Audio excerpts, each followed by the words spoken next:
Hello, Phil here from Wings of Pegasus and welcome to another analysis video. If you enjoy this video, please give it a thumbs up and subscribe. So on the agenda tonight, we have Gary Richrath, and this is from REO Speedway, of course, and he's going to be playing through his classic guitar instrumental called Flying Turkey Trot. So let's get Gary up on screen and see how he gets on.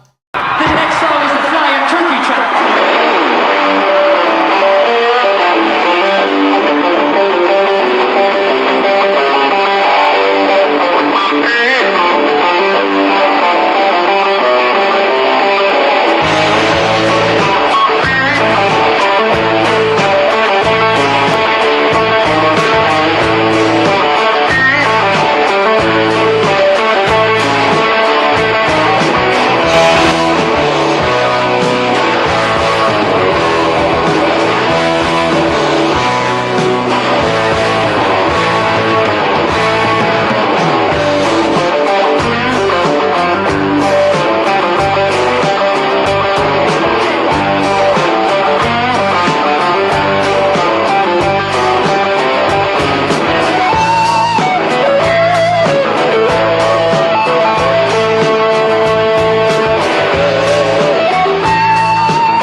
I'm just going to jump in here when we're now going double time just to mention a few things about Gary's playing. You can always see in there that vibrato that I always mention about all the top players, having that control on the frets but also at the top of bends. The way that Gary just applies that little bit of vibrato on that bend, actually with his little finger. If you want a shortcut to be able to do vibrato with that little finger, just place one of your previous fingers underneath that and just vibrato as you normally would do, and then you'll be able to get vibrato on that little finger. But the control is the most important thing, especially in a piece like this where the guitar is so up front because it's just all centered around that guitar. And the tone here is actually a little bit heavier than used to be on that recording. If you go and listen to that recorded version, you'll find that it's a little bit more crunchy, whereas we've got a bit more overdrive here, so a bit more of an aggressive sound, but that tends to happen live. Bands will start to just up the gain a little bit, put a little bit more overdrive on there just to get a little bit more of a raw sound live. Gary can start to lean into the notes with those pinched harmonics with that right hand,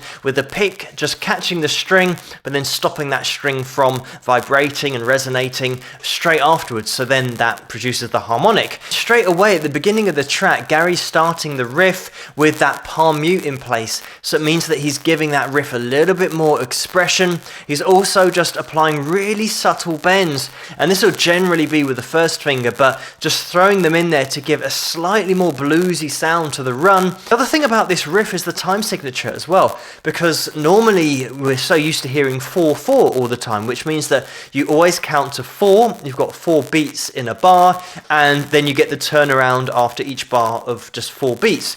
But here we've almost got that 5/8 time signature, so that we're counting to 5 twice. We've got 2 measures of that. So if you play the riff again and try and count through it, you'll find that you're counting to 5, you're counting to 5 again, and then you get the turnaround.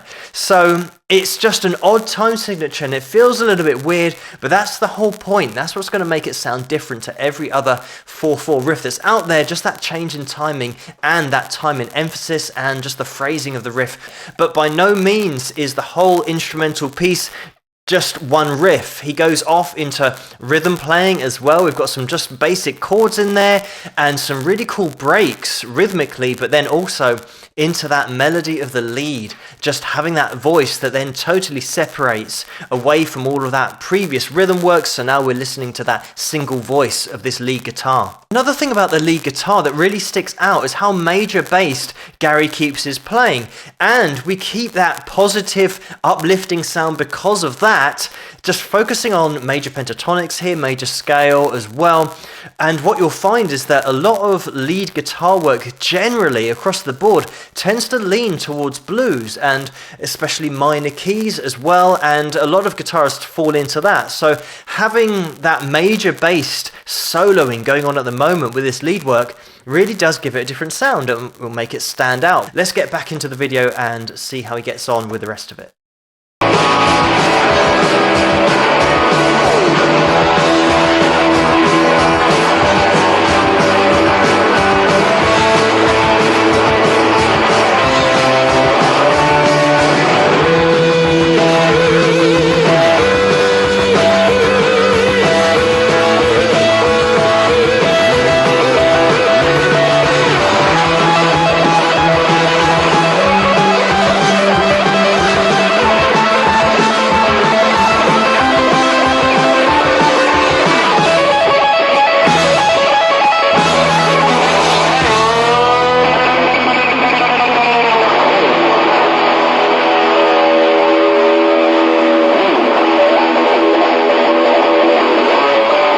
There we have it. That's the end of Flying Turkey Trot, because now Gary's getting into the solo section that I mentioned that happens at all the big stadium and arena gigs, where the guitarist then starts to show off and everybody else gets a bit of a break. But just breaking down that last bit, we could see such an obvious change. I mentioned that journey, the way that that track's been put together instrumentally, but that change to double time on the drums is obviously now going to really push everything forward. We can see at the end there the way that Gary's now starting to favor the minor notes and the minor key a little bit more.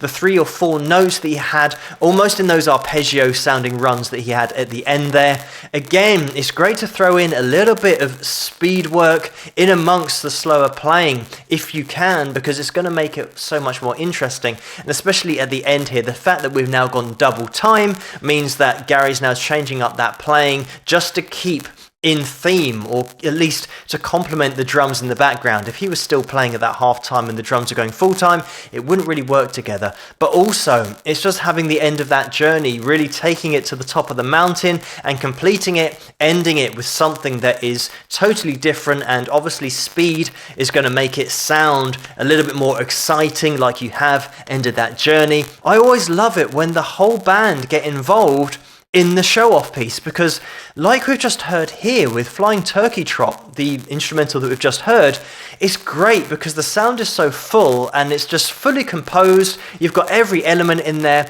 and it is like a standalone song, standalone track, as it is, of course, released on the REO album. And by the way, there were 8 tracks on that album, and Gary wrote 7 of them. So he did his fair bit of writing for the band, and that lasted for quite a long time, pretty much the whole time that he was in the band. But anyway, I digress. Getting back to the show-off pieces, I love it when a band support the guitarist and play with him in his show-off piece, because it can be something that's totally unique that you haven't heard before. It might not even be on any albums, but it's something that you're going to hear live, and it's great to hear a band that have worked something out.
And there we have it. And I just want to point out something about these guitar solo sections that we have. Sometimes you'll have a player who comes out and is very technically gifted, and they stand there and they play, or even sit down and play, and is very technically impressive. But there is so much to be said for having a rapport with the audience and just getting the audience involved in what you're doing. And that's a great example we just saw with Gary. He's just strumming chords, but he's getting everyone involved. He's putting on a show. He's adding that entertainment value to his show-off piece just in the middle of the gig. And there is so much to be said for that, because all the time people say about when the guitarist starts to play, that's when they go off and get a drink, or they go to the toilet or whatever. That's their opportunity to go and do that. When you're interacting with the crowd, they don't want to leave because you are engaging them. You're putting on a show. You're involving them in what you're doing.